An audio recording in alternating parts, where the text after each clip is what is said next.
설명하고 말씀을 시작해야 될 것 같습니다. 동상이몽입니다. 무슨 뜻인지 다 아시죠? 한문으로 적어 놓았어야 될 걸 하는 생각도 듭니다. 요즘 프로그램 가운데 동상이몽이라는 프로그램도 있습니다. 결혼한 부부들이 나와서 자기들의 어떤 삶을 이야기하는 그런 프로그램입니다.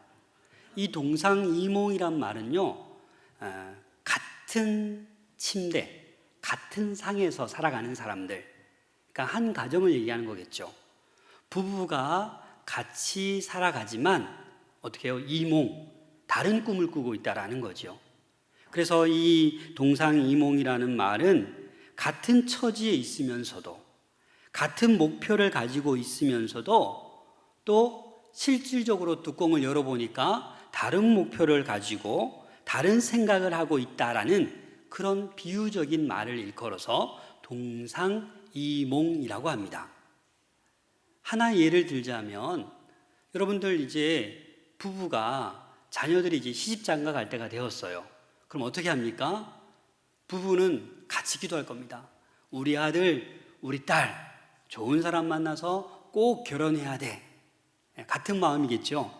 그런데 뚜껑을 열어보니까 아버지는 정말 믿음 좋은 남편을 만나야 돼. 이게 제일 우선순위고, 엄마는 그래도 안 돼. 돈을 많이 벌고 연봉이 많고 정말 잘생기고 이런 조건이 다른 거예요. 이게 뭐예요? 동상이몽인 거예요. 같은 목표, 같은 뜻을 이루길 원했지만 알고 보니까 이 외적인 걸 더 중요시하고 또 한편은 또 신앙적인 것을 더 중요시 여긴다라는 겁니다. 오늘 이 종료주일에 이 오늘 마가복음 11장 말씀은 이 예수님께서 제자들과 함께 이제 드디어 예루살렘 입성하는 모습입니다. 그런데 이 말씀은요, 마태복음 21장에도 누가복음에도 요한복음 12장에도 다 언급되고 있어요. 약간의 차이는 있지만 거의 똑같은 맥락입니다. 그런데 오늘 이 본문을 통해서 이 동상이몽을 우리는 발견할 수 있습니다. 그것이 어떤 것인지 함께 이 말씀을 통해서 함께 나눌 수 있기를 소망합니다. 먼저 우리 마가복음 11장 1절 말씀을 다 같이 한번 읽겠습니다. 시작. 그들이 예루살렘에 가까이 와서 감람산 벳바게와 베다니에 이르렀을 때에 예수께서 제자 중 둘을 보내시며, 이제 예수님께서 감람산에 이르렀어요. 이 감람산이 어디냐면 이 예루살렘에서 이 동쪽 편으로 바라다 보면 한 800m 정도의 높이의 감람산이 있습니다. 이 감람산은 감람나무가 많다라고 해서 감람산이라고 합니다. 올리브 나무가 많은 거예요. 그래서 이 예루살렘보다 조금 더 높아요. 그래서 이 감람산에서 보면, 내다보면 이 예루살렘 성이 다 보여요. 그래서 이 벳바게와 베다니는 이 감람산 기슭에 있는 거예요. 이 예루살렘과 이 감람산 사이에는 기드론 골짜기가 있어요. 그래서 눈으로 보면 되게 가까운 것 같은데 걸어서 가려고 하면 거의 한 3km 정도 되는 거리에 있습니다. 이곳에 이제 예수님께서 이르러서 그냥 바로 걸어서 입성해도 되는데 어떻게 하지요? 제자들을 보내는 거예요. 제자들을 보내서 이 나귀 새끼, 아무도 타보지 않은 그런 멍에 매지 않은 나귀 새끼를 데리고 오라 라고 하는 거예요. 그래서 예수님께서 이 말씀을 하신 그대로 제자들은 순종해서 갔습니다. 그런데 예수님께서 다 일러주세요. 어디에 이걸 쓰겠느냐라고 묻거든 주가 쓰겠다 해라 라고 다 친절히 알려줬어요. 그래서 제자들이 믿고 그냥 갔어요. 갔는데 정말로 나귀 새끼가 있는 거예요. 그럼 어떻게 해야 되겠습니까?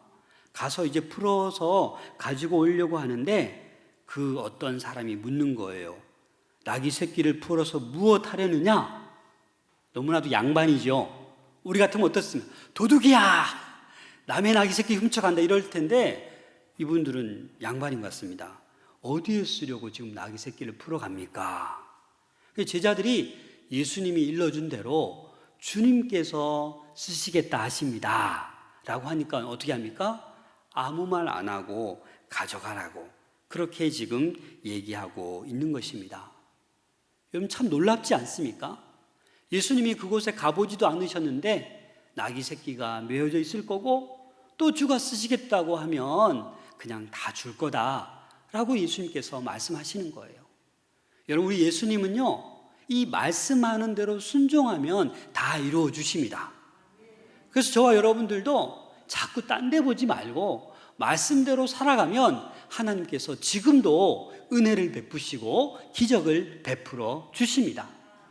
우리가 자꾸 다른 데 눈을 돌리다 보니까 이 말씀을 벗어나서 다른 것에 욕심을 두고 다른 것을 목표로 삼고 가다 보니 우리의 삶이 갈수록 힘들고 버거워지는 것입니다. 여러분 왜 예수님께서 나귀 새끼를 타셨을까요? 한번 상상해 보세요. 여러분 예수님이 저와 같은, 저보다는 좀 날씬하실 수도 있겠죠.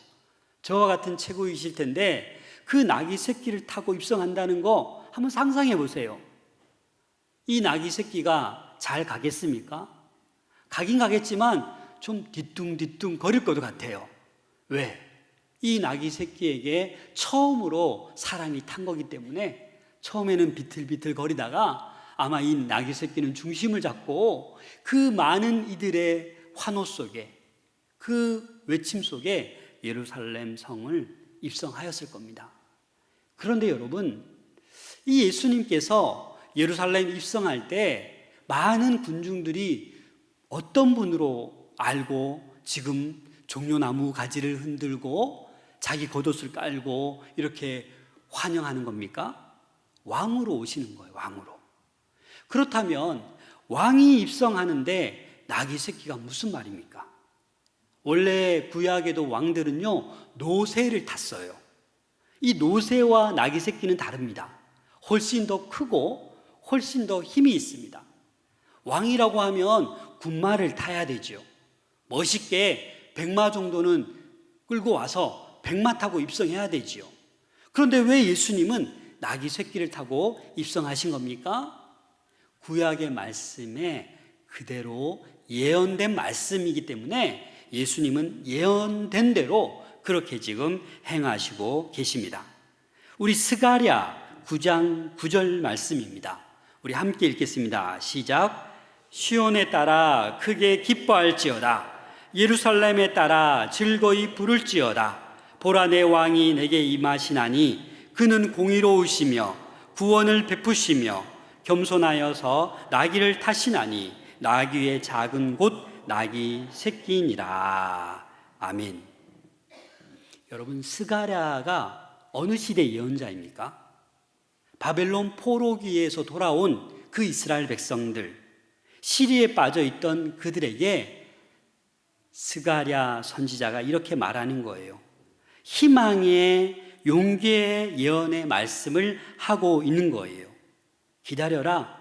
곧 공의로우시며 구원을 베푸시며 겸손하여서 나귀를 타시는 그 왕이 이제 임하신다. 얼마나 복음입니까? 얼마나 희망과 용기를 주는 말씀입니까? 그래서 이때부터 아마 유대인들은 기다렸을 겁니다. 언제 오시려나. 이 말이 전해져서 지금 뭐예요?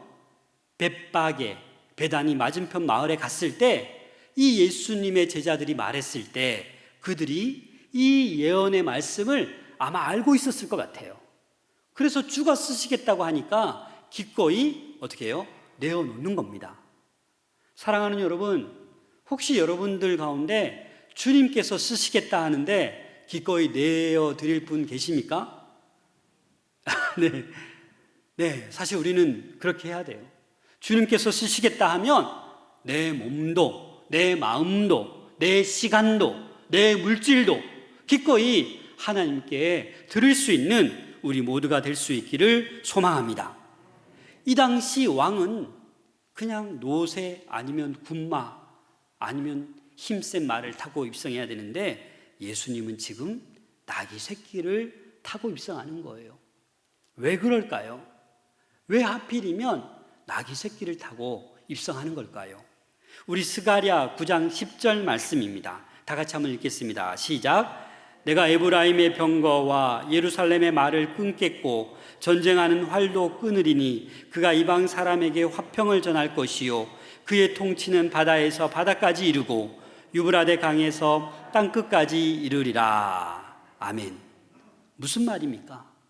나는 무력의 왕이 아니다. 나는 전쟁으로 승리를 원하는 그런 왕이 아니다라는 거예요. 나는 평화의 왕이다. 나는 만왕의 왕이다. 라며 지금 입성하고 계시는 겁니다. 사랑하는 여러분, 이스라엘 백성은 지금 어떤 왕을 기대했냐면 지금 로마의 억압 아래 있습니다. 이제 왕이 오시면 이 로마의 통치에서부터 벗어나게 될 거야. 로마의 그런 정치에서 우리가 해방될 거야 라는 기대감을 가지고 있었습니다. 그렇죠? 그래서 이 예언하신 메시아 예수 그리스도가 오시면 우리 이제 해방될 거다, 그런 기대감을 가지고 있었던 거예요. 그런데 어떻습니까? 우리 예수님은 그 어떤 힘으로, 권력으로, 군사력으로 이 로마의 압제에서 해방시키는 것보다 더 큰 만왕의 왕으로 오셨다라는 겁니다. 모든 사람의 그 모든 죄를 다 사해주기 위해서 예루살렘으로 지금 입성하고 있다라는 겁니다. 사랑하는 여러분, 이 대목에서 우리는 동상이몽을 발견하셔야 됩니다. 무슨 말이냐면 예수님은 지금 이런 목적으로 입성하고 계십니다. 그렇죠? 구약의 말씀 그대로, 예언의 말씀 그대로 지금 순종하며 따라가며 그 지기 힘든 그 무거운 십자가, 고통의 십자가를 인간적인 마음으로 이 잔을 내게서 옮기시옵소서라고 그렇게 기도도 했지만 끝내는 그 십자가를 지셨습니다. 왜요? 누구의 뜻이기 때문에? 하나님의 뜻, 하나님의 계획이었기 때문에 예수님은 순종해서 지금 나귀 새끼를 타고 입성하고 있습니다. 그런데 오늘 본문에 나오는 많은 사람들이 있습니다. 군중들이 있습니다. 율법의 말씀을 늘 들었습니다. 그래, 드디어 오셨구나, 할렐루야, 드디어 우리 해방되겠네 라고 다들 큰 소리 칩니다. 환호성을 칩니다. 그런데 제자들 또한 어떻게 합니까? 제자들도 똑같이 그 무리, 그 군중들과 함께 소리치고 있습니다. 여기에 문제가 있는 것입니다. 사랑하는 여러분, 제자들이 예수님과 얼마 동안 함께 다녔습니까? 얼마 동안? 3년입니다. 3년. 공생의 3년. 예수님께서 기적을 베푸시는 거, 예수님께서 귀신을 쫓아내시고 안진뱅이를 일으키시고 죽은 자를 다시 살리시고 오병이어로 5,000명을 먹이신 거, 그 숱한 사건을 다 보았습니다. 그렇죠? 그럼 이 정도 되면 우리 제자들은 예수님의 뜻을 알아야 됩니까? 몰라야 됩니까? 알아야 되죠. 그런데 제자들은 몰랐다라는 겁니다. 지금 이 무리 많은 사람들과 똑같이 깜빡하고, 그래, 예수님께서 예루살렘에 입성하면 이 예전에 그 다윗 시대에 누렸던 영화를 회복할 거야. 그러니 저는 오른편에, 저는 좌편에 서게 해주세요. 여러분, 마가복음 거기 앞에 바로 보면 마가복음 10장 37절에 보면 여짜오되 주여 영광 중에서 우리를 하나는 주의 우편에 하나는 좌편에 앉게 하여 주옵소서. 누가 이렇게 얘기했습니까? 야고보와 요한이 지금 그 얘기를 하고 있는 거예요. 예수님은 지금 십자가 지시려고 예루살렘 입성하고 있는데 제자들이라고 하는 사람들이 지금 내가 높은 자리, 내가 더 높은 자리 앉겠노라고 지금 그렇게 얘기하고 있습니다. 여기에서 동상이몽이 시작되는 겁니다. 예수님이 여전히 차분한 심정으로 주의 뜻을 이루어가고 있습니다. 한 걸음 한 걸음. 근데 제자들은 어떻게 해요? 지금 다른 꿈을 꾸고 있어요. 흥분한 거예요. 환호성을 치는 거예요. 드디어 한 자리 하게 되었다. 드디어 내가 모든 것 버려두고 3년 동안 쫓은 의미가 이제 결과물이 있겠구나. 이런 마음으로 같이 소리 지르고 있는 것입니다. 그래서 이 나귀 새끼를 끌고 와서 누가 제일 먼저 겉옷을 벗습니까? 예수님의 제자들이 겉옷을 벗어서 안장처럼 쓰게끔 나귀 새끼 위에 얹습니다. 그런 다음에 많은 사람들도 자기의 겉옷을 벗습니다. 그리고 들에서 벤 나뭇가지를 길가에 펴며 이렇게 흔들었는데 이 벤 나뭇가지가 뭐예요? 종려나무 가지입니다. 여러분, 겉옷을 벗어서 깐다는 거 쉬운 일입니까? 아니요. 그 당시에도 그냥 이게 보통 옷이 아닐 거예요. 여러분들이 지금 입고 있는 양복, 좋은 옷, 비싼 옷, 기꺼이 막 땅에 깔고 버려지게 하겠습니까? 그런데 이들은 기꺼이 하는 거예요. 왜? 해방됐기 때문에. 좀만 지나면 이제 왕으로 임하시면 내가 높은 자리하고 이제는 내가 이 옛날에 그 다윗 시대 영화를 누릴 수 있게 되었다라는 그 감격과 기쁨 때문에 지금 그렇게 겉옷을 벗어버리고 또 종려나무 가지를 흔들고 있는 것입니다. 사랑하는 여러분, 우리 마가복음 11장 7절 8절 말씀 같이 한번 읽어보겠습니다. 시작. 나귀 새끼를 예수께로 끌고 와서 자기들의 겉옷을 그 위에 얹어 놓음에 예수께서 타시니 많은 사람들은 자기들의 겉옷을 또 다른 이들은 들에서 벤 나뭇가지를 길에 펴며 9절 10절 계속 읽겠습니다. 앞에서 가고 뒤에서 따르는 자들이 소리 지르되 호산나 찬송하리로다 주의 이름으로 오시는 이여 찬송하리로다 오는 우리 조상 다윗의 나라여 가장 높은 곳에서 호산나 하더라. 아멘. 우리 조상 다윗의 나라여.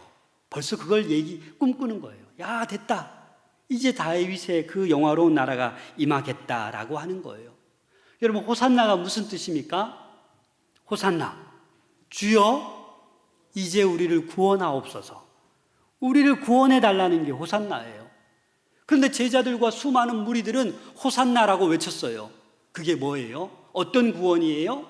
지금 내 삶이 힘들어요. 내가 지금 억압 가운데 있어요. 돈 벌어도 다 세금 내야 돼요. 너무 힘들어요. 여기에서 구원해 달라고 호산나 외치는 거예요. 근데 예수님의 구원은 뭐예요? 영생이에요. 영원히 죽지 않는. 그 어떻게 이 죄의 문제를 해결할 수 없는데 이 예수님께서 십자가에 못 박히심으로 말미암아 이 모든 죄를 사해주고 하나님의 자녀 삼아주시고 영생을 선물로 주시려고 지금 입성하고 있는 것입니다. 그래서 여기서부터 동상이몽의 차이가 발생하고 있습니다. 여러분, 제자들은 이러시면 안 되죠. 안 그렇습니까?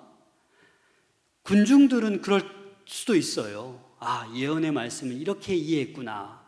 그런데 제자들은 이렇게 하면 안 돼요. 왜냐하면 예수님께서 마가복음 8장, 9장, 10장에 연속적으로 자신의 죽음을 미리 예고하셨어요.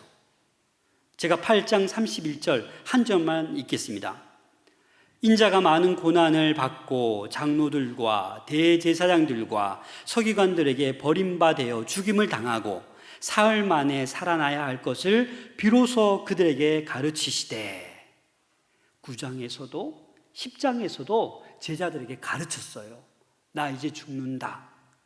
서기관과 대제사장들에게 버림받고 높임받아서 나 이제 죽는다. 하지만 사흘 만에 내가 살아날 거다.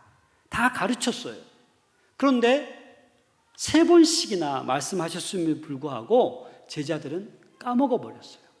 잊어버렸어요. 왜 잊어버렸겠습니까? 자신 앞에 있는 명예, 권력, 여기에 집착하다 보니까 그 말씀을 잊어버린 겁니다. 그래서 예수님과 동행하고 같이 신앙생활했지만 결국은 다른 목표를 향해 지금 환호성을 치고 있는 것입니다. 사랑하는 여러분, 저희는 오늘 말씀을 통해서 이 예루살렘 입성 때 이 호산나의 외침을 의미를 우리는 이해했습니다. 저와 여러분들은 이제 오늘날 이 시간 어떻게 호산나를 외쳐야겠습니까? 이 제자들과 무리들처럼 똑같이 나의 어떤 먹고 사는 거 해결해 주세요. 나의 이거 빨리 들어주세요. 어떤 그런 외침으로만 나가겠습니까? 아니면 하나님, 저를 구원해 주셨네요. 저를 주의 자녀 삼아 주셨네요. 제가 죽어도 영생을 누리고 천국 갈 줄로 믿습니다. 저희를 위해서 이 땅에 오시고 십자가 지시고 예루살렘 입성하신 거, 정말 지금 코로나로 인해서 너무 힘든데 저희들을 정말 구원해 주시옵소서. 영과 육을 모두 구원해 주시옵소서. 이렇게 호산나 외쳐야 되지 않겠습니까?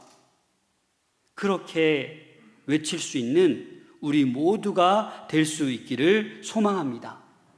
어떤 물질적인 거, 명예, 권력을 쫓아서 거기에 빠져서 그것만 바라보고 신앙생활 하지 마시고 정말 그 주님의 마음, 그 하나님의 마음에 우리 마음도 동일시할 수 있기를 소망합니다.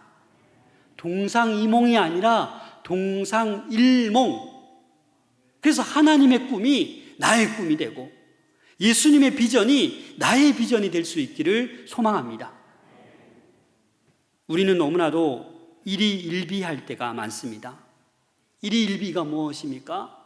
좋은 일 있으면 하하호호 금방 좋아했다가 조금만 슬픈 일 있거나 조금만 나쁜 일 당하면 되게 슬퍼하고 불안해하고 분노하는, 우리 너무나도 작은 일에 일희일비할 때가 많습니다. 사랑하는 여러분, 저와 여러분들은 영생을 선물로 받은 하나님의 백성입니다. 그래서 우리가 어떤 고난이 와도 어떤 어려움이 와도 일희일비할 필요가 없습니다. 오히려 우리는 그 하나님의 꿈에 우리의 꿈을 동일시하면 됩니다. 주님과 같은 꿈을 꾸는 우리 모든 권속들 될 수 있기를 소망합니다. 우리 한국교회가 같은 비전을 품어야 됩니다. 같은 꿈을 꾸어야 됩니다. 우리 마산 동북의 모든 성도들이 이 주님의 비전을 품어야 됩니다. 각자의 비전, 각자의 꿈을 꾼다라면 우리 마산 동북교회 공동체도 갈등으로, 분열로, 작은 일 때문에 다투고 몸살을 앓게 될 것입니다. 사랑하는 여러분, 정말 우리 주님의 꿈, 하나님의 꿈에 우리도 같은 꿈을 꿀 수 있기를 소망합니다. 찬양 가운데 이런 찬양이 있습니다. 원하고 바라고 기도합니다. 제가 가사만 읽어드리겠습니다. 이 세상을 살아가는 동안에 나의 힘을 의지할 수 없으니 기도하고 낙심하지 말 것은 주께서 참 소망이 되심이라. 하나님의 꿈이 나의 비전이 되고 예수님의 성품이 나의 인격이 되고 성령님의 권능이 나의 능력이 되길 원하고 바라고 기도합니다. 이 고난주간 십자가의 사랑 곰곰이 생각하시면서 하나님의 꿈이 나의 비전이 될 수 있도록 원하고 바라고 기도하는 우리 모두가 될 수 있기를 소망합니다.